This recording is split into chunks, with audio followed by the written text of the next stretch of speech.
ঝড় মতো, যা আপনাকে ধীরে ধীরে নিয়ে ফেলবে। আর তওবা হলো সেই বিষয়ের উপর ঔষধ, যা আপনাকে আগের মতো সুস্থ করে দেবে। মা কখনো সন্তানের জন্য বদদোয়া করে না, কিন্তু মায়ের মনের ব্যথা আল্লাহ পাক ভুলে যান না। আমি হাসরের ময়দানে হাজার হাজার শহীদের মা। চুপ থাকা এমন একটি ইবাদত, ফেরেশতারা কিছু বুঝে উঠতে পারে না, শয়তান কিছু বুঝে উঠতে পারে না, হৃদয় ভেঙে চুরমার হয়ে যায়, আল্লাহ ছাড়া কেউ সেটা বুঝতে পারে না। মহান আল্লাহ বলেছেন, তোমার পরিবার পরিজনকে নামাজ পড়ার নির্দেশ দাও এবং তুমি নিজেও তা দৃঢ়ভাবে পালন করতে থাকো।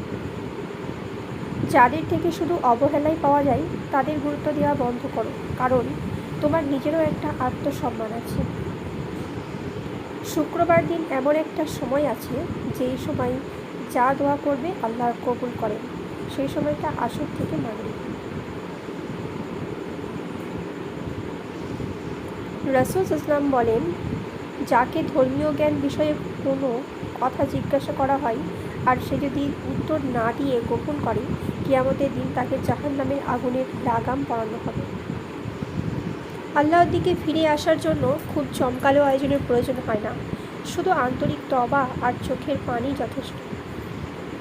রাসূল ইসলাম বলেছেন, রমজান মাসের একটি রাত রয়েছে যা 1000 মাস অপেক্ষাও উত্তম। যে ব্যক্তি সে রাতের কল্যাণ থেকে বঞ্চিত রয়ে গেল, সে প্রকৃত বঞ্চিত রয়ে গেল। সত্য সূর্যের মতো কিছু সময়ের জন্য অস্ত যায় ঠিকই, কিন্তু কখনো চিরতরে হারিয়ে যায় না। মহান আল্লাহ যেন আমাদের সবার প্রকাশ্য ও গোপনাকৃত সমস্ত পাপ ক্ষমা করে দেন, আমিন।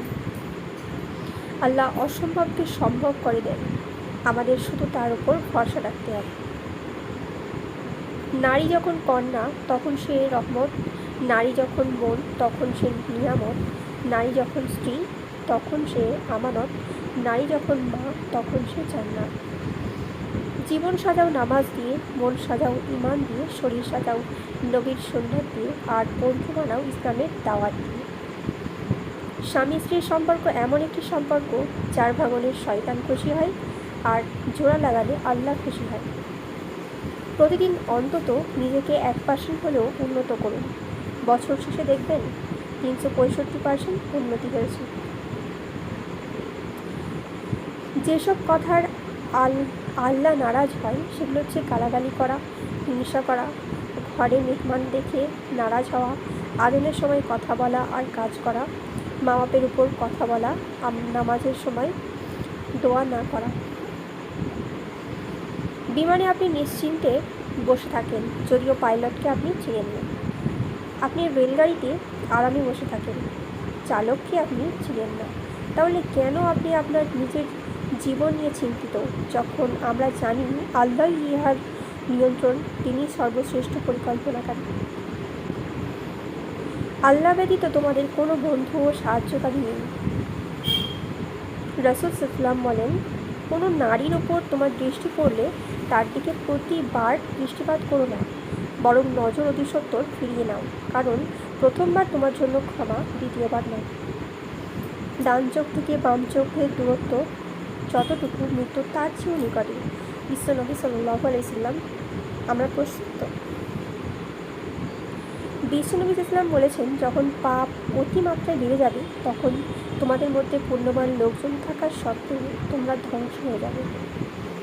3টে স্থানে মিথ্যা বলা জায়েজ, যুদ্ধে মিথ্যা বলা বৈধ, দুই পক্ষের মাঝে সমঝোতা করার জন্য মিথ্যা বলা বৈধ, স্বামী স্ত্রীর মাঝে মিল তৈরি করার জন্য মিথ্যা বলা বৈধ।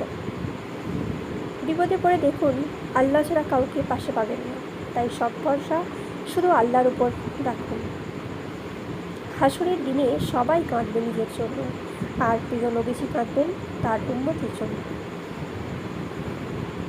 আলহামদুলিল্লাহ বলা একটি নিয়ামত, আর এই নিয়ামত সারা বিশ্বের সকল নিয়ামত অপেক্ষা উত্তম। মিথ্যাবাদীকে কেউ বিশ্বাস করতে চায় না, এমনকি সে সত্য কথা বললেও তা কিন্তু কেউ বিশ্বাস করতে চায় না। নিয়মিত গাছে পানি না দিলে যেমন গাছ মরে যায়, তেমনই নিয়মিত নামাজ না পড়লে ঈমান মরে যায়। আপনি সুস্থ আছেন, এটা আল্লাহর রহমত। আসুন আলহামদুলিল্লাহ পড়ি, নামাজ পড়ি।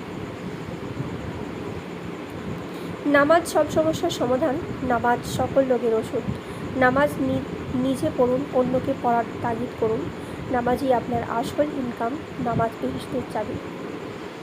মৃত্যু এমন এক মেহমান যা দরজায় এসে দাঁড়ালে তাকে ফিরিয়ে দেওয়ার মতো ক্ষমতা পৃথিবীর কোনো প্রাণীর নেই। আল্লাহ বলেন, আমি কাউকে তার সাধ্য ব্যতীত কষ্ট দিই না। নবী পাক সাল্লাল্লাহু আলাইহি ওয়াসাল্লাম বলেন, যে ব্যক্তি সুবহানাল্লাহি ওয়া বিহামদিহি পড়ে তার জন্য জান্নাতের মধ্যে একটি খেজুর গাছ বৃক্ষ রোপণ করা হয়। রাসূল সাল্লাল্লাহু আলাইহি ওয়াসাল্লামের বাণী, তোমরা বিপদে পড়ে মৃত্যু কামনা করবে না, বরং বলবে, হে আল্লাহ, যে পর্যন্ত জীবিত থাকা আমার জন্য কল্যাণকর, আমাকে ততক্ষণ জীবিত রাখুন, এবং যখন মৃত্যু আমার জন্য কল্যাণকর তখন আমাকে মৃত্যু দেন। কারো হক নষ্ট করলে বা কাউকে কষ্ট দিলে আল্লাহ আপনাকে ক্ষমা করবেন না, যতক্ষণ পর্যন্ত ওই ব্যক্তি ক্ষমা না করেন। পাওয়ার না পাও, আল্লাহর কাছে চাওয়া বন্ধ করো না। তিনি যখন দিবেন তখন শুকরিয়া আদায় করেও শেষ করা যাবে না। সুবহানাল্লাহ। সিজদা জিজ্ঞেস করা হলো সিজদার ক্ষমতা কতটুকু। জবাবে বলা হলো 650 পাকা থাকা সত্ত্বেও জিবরাইল আলাইহিস সালাম যে দূরত্ব অতিক্রম করতে সক্ষম হননি। কখনো বান্দার এক সিজদা অনায়াসেই সেই দূরত্ব অতিক্রম করতে পারে। সুবহানাল্লাহ, সুবহানাল্লাহ। রাসূল পাক ইসলামের বাণী, যে ব্যক্তি আল্লাহর জন্য বিনয়ী হয় আল্লাহ তাআলা তার মর্যাদা বৃদ্ধি করে দেন।